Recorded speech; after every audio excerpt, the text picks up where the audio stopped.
ইয়াউমা ইয়াফিরুল মারউ মিন আখি, মানুষ তার ভাই দেখে পালাবে। আমি নিজের সাথে মিলালাম, আমার ছোট ভাইকে দেখে আমি পালাবো? আমাকে দেখে সে পালাবে? ওয়া উম্মিহি ওয়া আবি, যেই মায়ের পেটে 10 মাস আমি ছিলাম, যে মা আমি না ঘরে না গেলে ঘুমায় না, আমি না খেলে মা খেতে চায় না, আমার জন্য আমার মায়ের প্রাণ, আমার মায়ের জন্য আমার প্রাণ, কত ভালোবাসাবাসী। ওই মা আমাকে দেখে চিনবে না, আমি নাকি আমার মাকে দেখে চিনব না। আমি আমার বাবারে দেখে পালাবো। ছোটবেলা থেকে কোলে পিঠে করে আমার বাবা আমারে মানুষ করলো, বাবাকে কত ভালোবাসি, বাবার সাথে কত ভালোবাসার গল্প, এই বাবারে দেখে আমি দৌড় দিব, বাবা আমারে দেখে দৌড়াবে। ওয়া সাহিবাতিহি ওয়া বানি, সাহিবা মানে প্রিয়তমা স্ত্রী, যার সাথে এত ভালোবাসা এত খুনসুটি, তারে দেখে আমি পালাবো। ওয়া বানি, আমার সন্তান, যেই সন্তানের জন্য আমি আমার জীবনও দিতে রাজি, ঠিক কিনা? সন্তানকে দেখে আমি দৌড়। আব্বু বলে ডাক দিল, আমি চিনব না। আমার মেয়েটা আমারে ডাকলে নাকি আমি চিনব না, আমার মেয়েও আমারে চিনবে না। ইয়াউমা ইয়াফিরুল মারউ মিন আখিহি ওয়া উম্মিহি ওয়া আবিহি ওয়া সাহিবাতিহি ওয়া বানিহি লিকুল্লি ইমরিইম মিনহুম ইয়াউমাইযিন শাআনুন ইউগনিহি। বিশ্বনবী বললেন, আয়েশা, সেদিনটা আজকের দিনের মতো নয়, ভয়ঙ্কর একটা দিন হবে। বাবা ছেলেরে চিনবে না, ছেলে বাবার চিনবে না, মা তার মেয়েরে চিনবে না, মেয়ে তার মারে চিনবে না। মা আর মেয়ের ভালোবাসার চেয়ে বড় ভালোবাসা হতে পারে? বাবা ছেলের ভালোবাসার চেয়ে বড় ভালোবাসা? স্বামী স্ত্রীর ভালোবাসার চাইতে বড় ভালোবাসা দুনিয়ায় আছে? স্বামী স্ত্রীরে চিনবে না, স্ত্রী স্বামীকে চিনবে না, বন্ধু বন্ধুরে চিনবে না, ইমাম সাহেব মুসল্লিরে চিনবে না, মুসল্লি ইমাম সাহেবকে চিনবে না, নেতা কর্মীরে চিনবে না, কর্মী নেতাকে চিনবে না। আমরা সবসময় বিপদে আছি, তবে 4টা কাজ করলে আমাদের বিপদকে কাটিয়ে দিবে কে? আল্লাহ। ঈমান আনতে হবে কার উপর? জোরে বলেন। ঈমানের পথে অবিচল থেকে আমার মরণ যেন হয়, ঈমানের পথে অবিচল থেকে আমার মরণ যেন হয়। তোমারই কাছে মিনতি আমার, তোমারই কাছে মিনতি আমার, মহামহিম দয়াময়, ঈমানের পথে অবিচল থেকে আমার মরণ যেন হয়। পড়েন আমিন। চমৎকার দোয়া হয়ে গেছে না? ঈমানের পথে অবিচল থেকে আমার মরণ যেন হয়। আবার পড়েন আমিন। তো যেই ইসলামী সঙ্গীতগুলোর, নাশিদগুলোর কথামালা সুন্দর, এগুলো আপনারা গাবেন, এগুলো হৃদয়কে টাচ করে। যেগুলো হৃদয় থেকে লেখা হয় এগুলো হৃদয়কে টাচ করে, যেগুলো হৃদয় দিয়ে বলা হয় এগুলো মানুষের অন্তরে যে টাচ করে, ঠিক কি না? বিশ্বনবী যা বলতেন হৃদয় থেকে বলতেন, প্রাণ খুলে বলতেন, প্রাণ থেকে বলতেন, যেটা মানুষের হৃদয়কে টাচ করত। আবার বিশ্বনবী কথা বলতেন কম, কিন্তু এটার অর্থ ছিল ব্যাপক। বিশ্বনবী বলতেন, উতিতু জাওয়ামিউল কালিম, আমাকে আল্লাহ তাআলা জাওয়ামিউল কালিম দিয়েছে। বিশ্বনবী বলতেন অল্প, বলতেন অল্প, কিন্তু এটার অর্থ, ব্যাখ্যা, বিশ্লেষণ ভলিউমের পর ভলিউম হয়ে যায়, কিন্তু ব্যাখ্যা শেষ হয় না। সুবহানাল্লাহ। আবার বিশ্বনবী বলতেন, নুসিরতু বির-রা'বি মাসিরাতা শাহর, আমি যে এলাকায় দাঁড়িয়ে থাকি এলাকার ডানে বায়ে সামনে পেছনে 1 মাসের দূরত্বের রাস্তা পর্যন্ত ওই জায়গায় কোনো কাফের দাঁড়িয়ে থাকলে আমার ভয়ে তার অন্তর থার থার করে কাঁপে। ভয় দিয়ে বিশ্বনবীকে আল্লাহ তাআলা সাহায্য করেছেন। 1 মাস ডানে বায়ে সামনে পেছনে 1 মাসের দূরত্বের ভেতরে যদি কোনো কাফির মুশরিকদের আন্ডা বাচ্চাও থাকে, যত দূরেই থাকুক, বিশ্বনবীর ব্যাপারে তার অন্তরে ভয় আর ধুকধুকানি শুরু হয়ে যায়। সুবহানাল্লাহ পড়েন। এজন্য আমরা বিপদ কাটাতে পারবো না যতক্ষণ না ঈমানদার না হতে পারি। পাক্কা ঈমানদার হতে হবে। ওয়ালা তালবিসু ঈমানাহুম বিযুলমিন, তোমাদের ঈমানকে জুলুমের সাথে মিশ্রিত করো না। জুলুম মানে শিরক, শিরকের সাথে আমাদের কোনো সম্পর্ক নাই। ঈমান হতে হবে পাক্কা ঈমান। ঈমানের সাথে যদি শিরক ঢুকে, ওটা কি পাক্কা ঈমান হয়? খালিস ঈমান হয়? মসজিদে যে নামাজও পড়েন, মাজারে যে সেজদাও দেন, এরকম আছে না নাই? মসজিদে যে আল্লাহর কাছে চায়, মাজারে যে বাবার কাছে চায়, আছে না নাই? মসজিদেও দান করে, আবার মাজারে যেও দান করে, আছে না নাই? না, আপনার এই ডবল স্ট্যান্ডার্ডকে থামিয়ে দিতে হবে, এটাকে ব্রেক করে ফেলতে হবে। আপনি চাইবেন শুধু একজনের কাছে, তিনি কে? বিশ্বনবী বলতেন, ইদা সাআলতা ফাসআলিল্লাহ, যখন চাইবা আল্লাহর কাছে চাও। হাত পাতবেন কার কাছে? ওয়া ইদা ইসতাআনতা ফাসতাইন বিল্লাহ, সাহায্য যদি চাও একমাত্র কার কাছে যাবা? আমাদেরকে সাহায্য করতে পারে কে?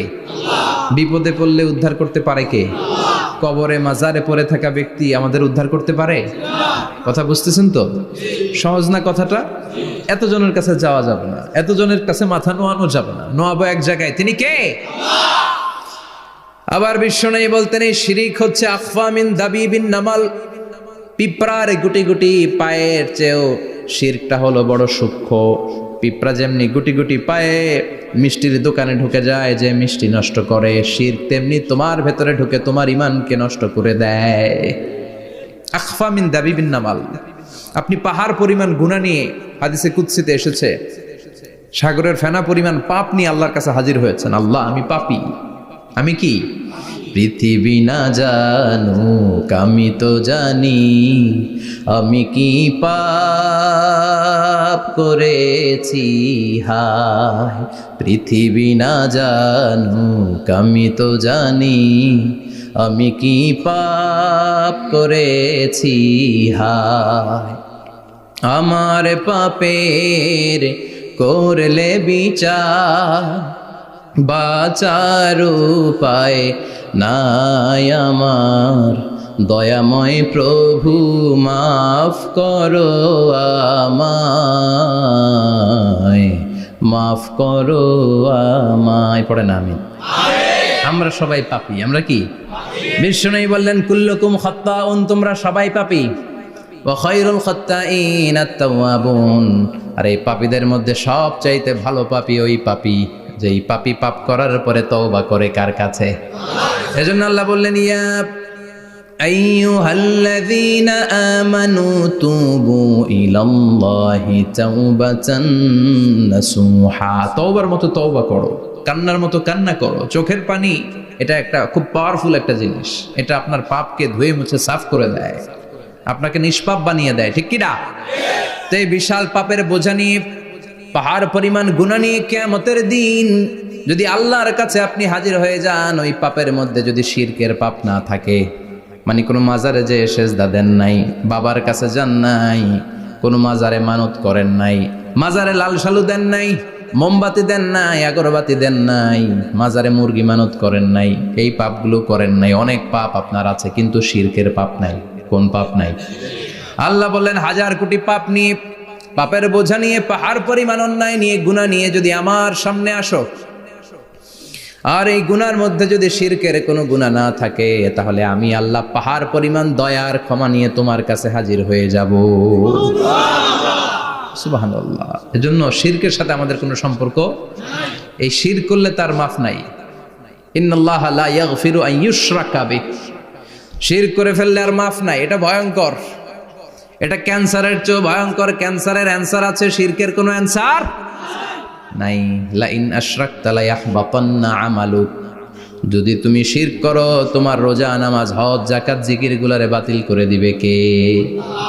এজন্য শিরকের সাথে আমাদের সম্পর্ক আছে। এত ওয়াজ আমরা করি, তারপরে অনেক জায়গায় ছবিতে দেখি যে মহিলারা যে মাজারে সিজদায় পড়ে থাকে। এজন্য এটা ছড়ায় দিবেন, এই মাহফিলের কথাগুলো, এই যে রেকর্ড হচ্ছে, এগুলো ছড়ায় দিবেন। গণসচেতনতার দরকার আছে। এই যত আমরা ট্রাই করে যাব, একটা সময় দেখবেন আমাদের এই সকলের একসাথে প্রচেষ্টার ফলে এই শিরক নামক ভাইরাস বাংলাদেশ থেকে আমরা বিদায় করে দিতে পারবো। চিল্লা এখন, ঠিক কিনা? এজন্য আমরা বিপদে আছি, তবে ইমানদার, শিরক ব্যতি রেখে খালেস ইমানের যদি অধিকারী হয়, আমাদেরকে বাঁচিয়ে দিবে কে? দুই নম্বরে ওয়া আমিলুস সলিহাত। কি বলছে মনে আছে তো? ইমান, ইমান আনলে বেঁচে গেলাম। আরেকটা কি? আমিলুস সলিহাত, নেক কাজ, ভালো কাজ। ভালো কাজ শুধু জিকির করার, নামাজ পড়া নাকি? না। আপনি কাউকে পরামর্শ দিলে এটাও ভালো কাজ। ঋণ দিবেন, ঋণ দিলে আপনার মর্যাদা বাড়ায় দিবে কে? অভুক্তকে খাওয়াবেন, বিপদে পড়লে সাহায্যের হাত বাড়িয়ে দিবেন। রাস্তায় দাঁড়িয়ে আছেন, একজন পথ চেনে না, পথ দেখিয়ে দিবেন। এটা অনেক সওয়াব। সূরা ফাতিহা একজনরে পড়ায় দেন, ওই লোক সারা জীবন সূরা ফাতিহা যতবার পড়বে তার একটা পার্সেন্টেজ সওয়াব আপনার আমলনামায় দিবে কে? আল্লাহ। তারপরে মানুষকে টাকা দিয়ে সাহায্য করবেন, অসুস্থ হয়ে গেলে রক্তের প্রয়োজন হলে গায়ের রক্ত দিয়ে সাহায্য করবেন, কবুল করবে কে? আল্লাহ। রক্ত দেয়া অনেক বড় ইবাদত, জানেন এটা? মুমূর্ষু ব্যক্তিকে যদি রক্ত দেন, আপনার এই রক্তের কারণে যদি কারো প্রাণ বেঁচে যায়, তাহলে আপনি কেমন যেন গোটা বিশ্বের সব মানুষের প্রাণ বাঁচিয়ে দিলেন। একজনকে বাঁচানো মানে সবাইকে বাঁচানো, একজনকে মারা মানে সবাইকে মারা। এজন্য বিশ্বনবী বললেন, আল ইনসান বুনিয়ানুম মারসুস, সব মানুষগুলো হলো আল্লাহর পক্ষ থেকে সীসা ঢালাই করা প্রাচীর। একজনকে নষ্ট করা মানে প্রাচীরটাকে ভেঙে দেয়া, ঠিক কিনা? তাহলে ঈমান আনতে হবে কার উপর? আর আল্লাহর সন্তুষ্টির জন্য সৎ কর্ম করতে হবে। তারপরে একে অপরকে ভালো কাজের জন্য পরামর্শ দেওয়ার দরকার আছে না নাই? হক আর সবর, আমরা হকের পক্ষে থাকবো, রাজি আছেন তো? আর আমরা সব সময় ধৈর্যশীল থাকবো, রাজি আছেন? ইন্নামা সাবর ইনদা সাদামাতিল উলা, বিপদের প্রথম ধাক্কায় ধৈর্যটা ধারণ করতে হবে। অনেকে বিপদ আসলে পেরেশান হয়ে যায়, চিল্লা ফাল্লা শুরু করে দেয়, কান্না শুরু করে দেয়, বিলাপ করে। বেশিরভাগ মহিলারা এটা করে, ঠিক কিনা? বিষ্ণু বললেন, বিপদের প্রথম ধাক্কায় কেমন সবর করলা এটাই দেখার বিষয়। ইন্নামা সাবর ইনদা সাদামাতিল উলা, বিপদের প্রথম ধাক্কায় যে সবর ধরতে পারে সেই আসল সবুর, সেই আসল কি সবুর মানে ধৈর্য ধারণকারী। বিশ্বনবী দোয়া করতেন, আল্লাহ আপনি আমারে ধৈর্যশীল বানান। আল্লাহুম্মা জাআলনি সাবুরা ওয়াজআলনি শাকুরা, আপনি আমারে ধৈর্যশীল বানান, আপনি আমারে শুকরগুজার বানান। ওয়াজআল ফি আইনি সাগীরা ওয়া ফি আয়ুনিন নাসি কাবীরা, আমার চোখে আপনি আমারে ছোট বানান, মানুষের চোখে আমারে আপনি বড় বানান। পড়ে না আমিন? আমিন। আরো জোরে পড়ে না আমিন? আমিন। চারটা ওয়াজ খেয়াল থাকবে তো? আলামিন ভাইয়ের প্রথমে কি করতে হবে? ঈমান। ঈমানের পরে সৎকর্ম, তারপরে হক আর সাবর, এগুলো মেনে চলতে হবে। রাজি আছেন তো? আরো জোরে পড়েন ইনশাআল্লাহ। আসুন আমরা আল্লাহকে ফরমালি থ্যাঙ্কস দেই, শুকরিয়া জানাই, কালিমাতু শুকুর পড়ি, আওয়াজ করে আমরা পড়ি আলহামদুলিল্লাহ। পড়েন রব্বানা লাকাল হামদ হামদান কাসীরান তাইয়িবান মুবারাকান ফীহি ইয়া রাব্বি লাকাল হামদু কামা ইয়ানবাগি লিজালালি ওয়াজহিকা ওয়া আযীমি সুলতানিকা লাকাল হামদু বিল ঈমান লাকাল হামদু বিল ইসলাম লাকাল হামদু বিল কোরআন। প্রশংসা করলাম কার? আল্লাহ। জোরে বলেন কার? সব সময় প্রশংসা করতে হবে কার? আল্লাহ। সে আল্লাহর পাঠানো সব চাইতে দামি মর্যাদাবান আসমানি কিতাবের নাম হচ্ছে কি? কোরআন। চিল্লায় বলেন কি নাম? কোরআন। এই যে সূরাতুল আসর তেলাওয়াত করেছে, কোন কিতাবে আছে? কথা বলেন। এই কোরআনটা হচ্ছে নূর, এই কোরআনটা হচ্ছে হিদায়াত, এই কোরআনটা হচ্ছে শিফা, এটা হচ্ছে আলো। এই কোরআন থেকে আলো নিয়ে নিজেদেরকে আলোকিত করতে হবে। কি করতে হবে? আলো। আলোর দরকার আছে না নাই? আলো ছাড়া কিছু দেখা যায়? এজন্য কোরআনকে আলো বানিয়ে পাঠালো কে? রব্বুল আলামিন বলেন, কিতাবুন আনজালনাহু ইলাইকা লিতুখরিজান নাসা মিনাল যুলুমাতি ইলান নূর। ও নবী, একটা কিতাব পাঠালাম, যেই কিতাব অন্ধকার থেকে আপনাদেরকে আলোর দিকে নিয়ে যাবে। কোন দিকে নিবে? জোরে বলেন। আমরা আলোর পথের সৈনিক, আমরা জান্নাতে যেতে চাই। জান্নাতে যেতে হলে যে বইটা মানতে হবে, বইটার নাম কি? তাহলে কিতাবে আল্লাহ আলো দিলেন, আবার হেদায়েত দিলেন। আল্লাহ বললেন, যালিকাল কিতাবু লা রাইবা ফীহি হুদাল লিল মুত্তাকিন। হুদাল লিল মুত্তাকিন, guide book to those who are মুত্তাকিন। তাহলে গাইড বুক পেলাম, আলো পেলাম, আবার এটার ভিতরে শেফা আছে। কি আছে? শেফা মানে সুস্থতা, শেফা মানে রেমেডি, শেফা মানে রিকভারি। আপনি অসুস্থ হলে সুস্থ করে কে? কোরআন পরে যদি ফু দেন, সুস্থ বানায় দিবে কে? নাকি তাবিজের ভেতরে ঢুকায় ঝুলাইবেন? ঝুলানো যাবে? পড়তে হবে। কি করবেন? যে ঘরে সূরা বাকারা তেলাওয়াত করা হয় সেখান থেকে শয়তান দৌড়ে পালায়, নাকি যেই ঘরে বাকারা ঝুলিয়ে রাখা হয়? হ্যাঁ, পড়তে হবে। পরে ফু দেন, সুস্থ করবে কে? এই কিতাবের সর্বপ্রথম যে সূরাটা আল্লাহ দিলেন, ভূমিকা সূরা, এটার নাম হচ্ছে ফাতিহা। ফাতিহা মানে কি? ভূমিকা। এই সূরাটা দিয়ে আল্লাহ এই কোরআনটাকে খুললেন। পুরো কোরআনে যা আছে এই ফাতিহার 7 আয়াতের ভেতরে তা আছে। আবার এই 7 আয়াতের ব্যাখ্যা শুরু করে দিলে 30 পারা কোরআন হয়ে যায়। কোন সুবহানাল্লাহ।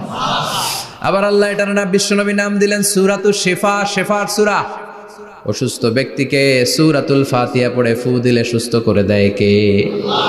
বুখারীর বর্ণনায় বিশ্বনবীর কিছু সাহাবারা মরুভূমিতে সফর করছিলেন। এক লোক অসুস্থ ছিল, কেউ কোনো জাদু মন্ত্র পড়ে ফু দিয়ে তাকে সুস্থ করতে পারছিল না। সাহাবারা বলল আমরা পারবো।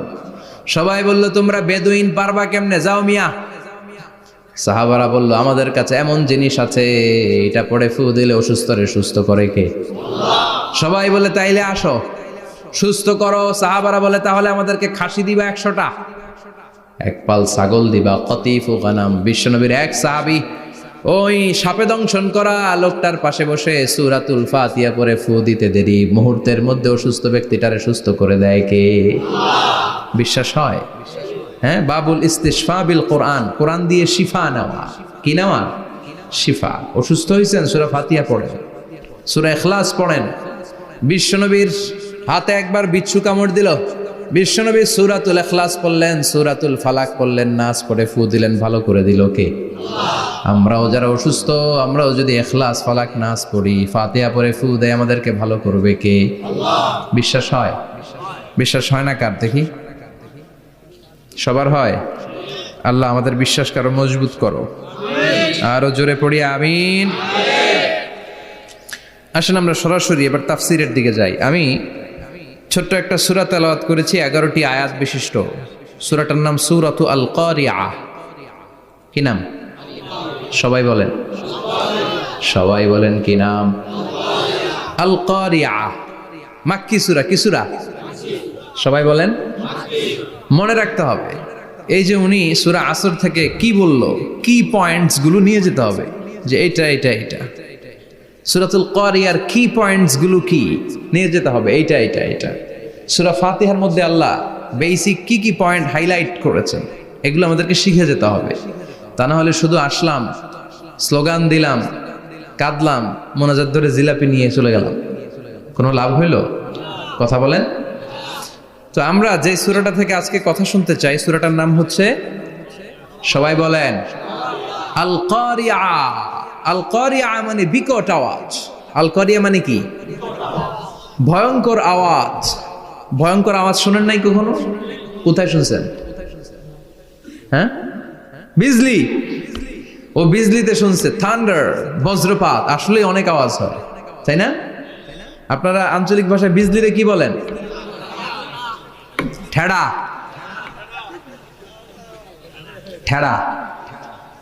বিজলি চমকেছে, ঠিক আছে। তো সে সবচেয়ে ভয়ঙ্কর যে আওয়াজটা তার জীবনে শুনেছে সেটা হচ্ছে ঠেড়া, মানে বিজলি চমকালে যে থান্ডার, ভয়ঙ্কর আওয়াজ। আর কে কি আওয়াজ শুনছেন ভয়ঙ্কর জীবনে? হ্যাঁ, কই শুনছো? কও কিসে? বানসিরিক,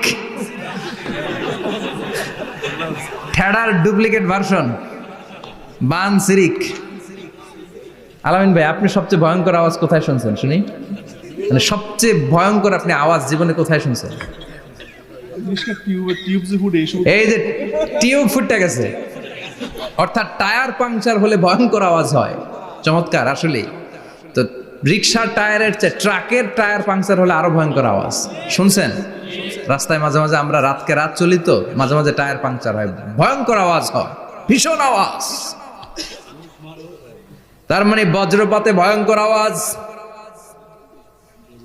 ট্রাকের টায়ার পাংচার হলে ভয়ঙ্কর আওয়াজ। আর কি আওয়াজ আছে? হ্যাঁ, কি উঠলে? বাজি। বাজি, বোমা ফাটালে, ককটেল মারলে। ককটেল আছে না নাই? 30 তারিখে আছে না নাই? হ্যাঁ, সেনাবাহিনী আছে কিন্তু ধরে নিয়ে যাবে। ককটেল ফাটালে ভয়ঙ্কর আওয়াজ। আর হ্যাঁ, কিসের ডাক? বাঘের আওয়াজ। তার মানে আমরা আমাদের জীবনে সবচেয়ে বড় আওয়াজ শুনেছি বজ্রপাতের আওয়াজ। কেউ শুনেছি ট্রাকের টায়ার পাংচার হলে বিকট আওয়াজ। কেউ শুনেছি মহাসমাবেশের ভেতরে যখন ককটেল ফোটানো হয় ওই আওয়াজ। আল্লাহ বললেন এগুলো তো ছোট আওয়াজ, কিয়ামতের দিন এমন বিকট একটা আওয়াজ আমি দেব, এটার নাম আল কারিয়া। ওইটার নাম ক্লিয়ার? বুঝা গেছে? ওই আওয়াজ দুনিয়ার আওয়াজের মতো না। মাঝে মাঝে বাতাসের ধাক্কায় দরজা সাটাস করে লাগে, আওয়াজ হয় না? টায়ার পাংচার হলে আওয়াজ হয়। দপ্তরি যখন ছুটির ঘন্টা দেয়, ঘন্টার সামনে দাঁড়ালে ভয়ঙ্কর আওয়াজ আছে না নাই? ট্রাকের টায়ার ব্রাস্ট হলে আওয়াজ হয়। হাতুড়ি নিয়ে লোহার মধ্যে আঘাত করলে, পাথরে আঘাত করলে আওয়াজ আছে না নাই? এগুলো দুনিয়ার আওয়াজ। আল্লাহ বললেন এই আওয়াজগুলোর চেয়ে অনেক বিকট একটা আওয়াজ কিয়ামতের দিন আমি তৈরি করব। এই আওয়াজটার নাম হলো আল কারিয়া। কি নাম? সবাই বলেন, আরো জোরে বলেন, আল কারিয়া। বিকট আওয়াজ, বিকট একটা হুইসেল বাজানো হবে, হর্ন বাজানো হবে, ট্রাম্পিট, ডেঞ্জারাস ট্রাম্পিট। ভয়ঙ্কর একটা বিকট শব্দ করা হবে কিয়ামত তৈরির জন্য। ওই শব্দটা বাজানোর জন্য রব্বুল আলামিন একজন ফেরেশতা বানিয়েছেন, নাম হলো ইসরাফিল। নাম কি? ওই ফেরেশতার পা হচ্ছে জমিনের নিচে, মাথা হলো আকাশের উপরে। ওই কিয়ামতের দিন ইদা নুফিখা ফিস সূরি নাফখা ওয়াহিদা, যখন ওই সিংহার মধ্যে ফুৎকার দেয়া হবে আল কারিয়া, বিকট আওয়াজটা হবে। এই ফেরেশতার নাম হচ্ছে মালাকুস সূর, সিংহার ফেরেশতা। এই ফেরেশতার নাম ইসরাফিল। ফেরেশতার নাম সবাই বলেন। এই বিশাল ফেরেশতাকে 3টা হুইসেল দেওয়ার জন্য আল্লাহ বানিয়েছেন। কয়টা? সবাই বলেন। তার ডিউটি হচ্ছে 3টা হুইসেল দিবে, হর্ন বাজাবে 3টা। গাড়িতে সামনে জ্যাম হয়ে গেলে ড্রাইভাররা কি করে? হর্ন দেয়। সে একটা হর্ন দিবে, একটা হুইসেল দিবে, একটা ট্রাম্পিট বাজাবে। ওইটাকে আরবিতে বলে সুর। ইদা নুফিখা ফিস সূরি নাফখাতান ওয়াহিদা, যখন তিনি প্রথম হুইসেলটা বাজাবেন। রব্বুল আলামিন ওনারে বানালেন 3টা হুইসেল দেওয়ার জন্য, বিশাল আকৃতির ফেরেশতা। এই ফেরেশতাকে সৃষ্টি করার পর থেকে 2 ঠোঁটের মাঝখানে হুইসেলটা নিয়ে ফেরেশতা আল্লাহর আরশের দিকে তাকিয়ে আছে। He is just waiting for the green signal. আল্লাহর অর্ডার কখন আসবে? আসলেই একটা ফু দিবে। সুবহানাল্লাহ কইবেন না?